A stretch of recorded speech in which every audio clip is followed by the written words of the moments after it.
Hello everyone and welcome back to my B&B Everyday YouTube channel. I hope you guys are having a wonderful day. Before we start, please hit the subscribe button and give this video a thumbs up. Lee Finnegan has lately made up with her family Poppy Nozawa. Still, Lee is about to learn that she buried that hatchet too snappily and will be furious. Lee will try to single-handedly stranger her family for her once deeds. Will Poppy survive? It seems that Lee is about to learn that she has been a grandmother for over 20 times and knew nothing about it. Obviously, someone in Steffy's family may get to Lee with this information more snappily than Finn Finnegan can get to her. Whatever the case, Lee isn't happy at all. Lee allowed her family to stay in her house because she had nowhere to stay at the time. Lee demanded help around that house and trusted Poppy to do as she asked. Still, rather of helping out with the housework etc., Poppy helped herself to Lee's son, Finn, an impressionable youthful man in council trying to get his degree. Lee knew that commodity was going on with Poppy at her house. Still, Lee inaptly assumed that Poppy had an affair with her hubby and got pregnant while she was living there. Lee had endured issues with her hubby for times because she couldn't trust him. Poppy is the reason why Lee disassociated Jack Finnegan when she set up out about Sheila Carter. Lee feels shamefaced for not guarding her son. After all, Lee put Poppy in that house where she could betray Finn and have a child with him. Of course, Lee is frenetic because Poppy didn't tell the verity to Finn. Lee is more worried that her family would take advantage of her son. Poppy was old enough to know more. Lee Finnegan blames Poppy Nozawa for this whole mess. Lee wants nothing further than to make her family pay for taking advantage of her son. Lee will tell Poppy exactly what she thinks about her after what she has done. Also, Lee puts her hands around Poppy's neck and begins to strangle her. Who will be the one to save Poppy before Lee chokes her to death for what she has done? Chances are that Finn will end up coming to Poppy's deliverance, although he may wonder why. Finn cannot allow his mama to kill Poppy because she has to think about her career. Lee doesn't want to end up in captivity for murder. Can Finn move Lee to back off before it's too late? Will Poppy leave city now that all of this has come out? Luna Nozawa is thrilled to have met her father after all this time. She's awaited her whole life for that moment. But that gift comes with numerous implicit consequences. Steffy Forrester Finnegan couldn't restrain herself. She felt compelled to storm to Bill Spencer's, where Luna lives under a ridiculous house arrest order. Luna felt the trouble from the woman who was no longer her kinsman's woman, but rather her mammy. Steffy made it relatively clear that she'd not allow Luna to have a relationship with Finn Finnegan. But Finn refused to withhold anything from Steffy because he loves her, and they both value trust. One of the soapier moments in recent B&B history came when Luna boxed Steffy in the apartment set for obliteration. Observers wondered how Luna managed to produce that pen in that specific position.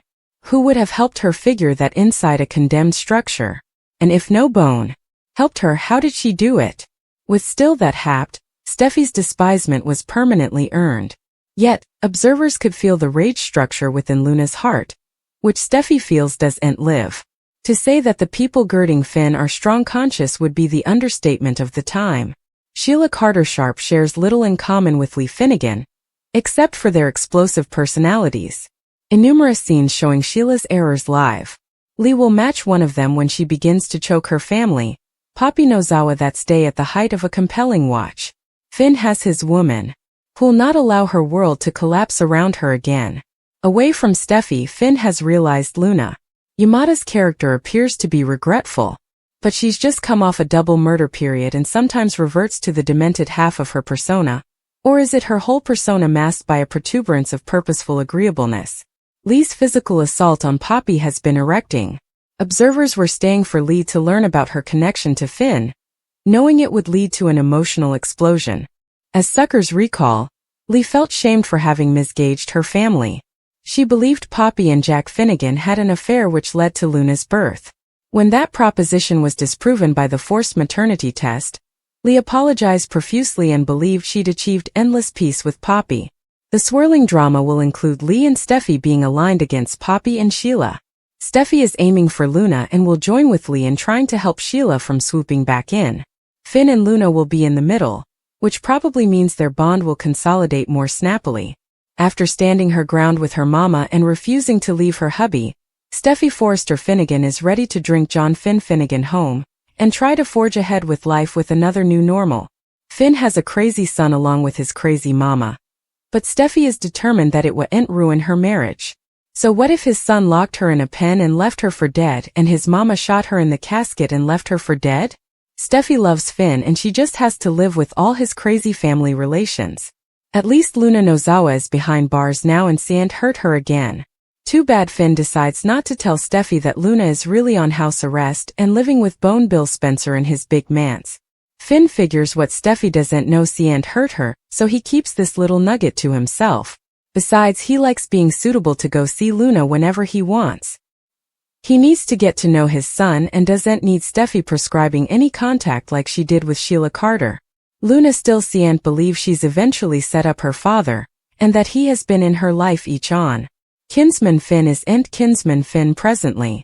Now he's Daddy Finn. Luna is bursting with this news, so she has to tell someone. There are numerous people in her life right now, so she tells Bill that all of her dreams have eventually come true. Bill is stupefied to learn that Papi Nozawa enticed a youthful Finn when he was only 18 times old, and she prevaricated to him about Luna all of these times. Does Bill wonder why Finn was unfit to do simple calculation and thus had believed Papi all of this time?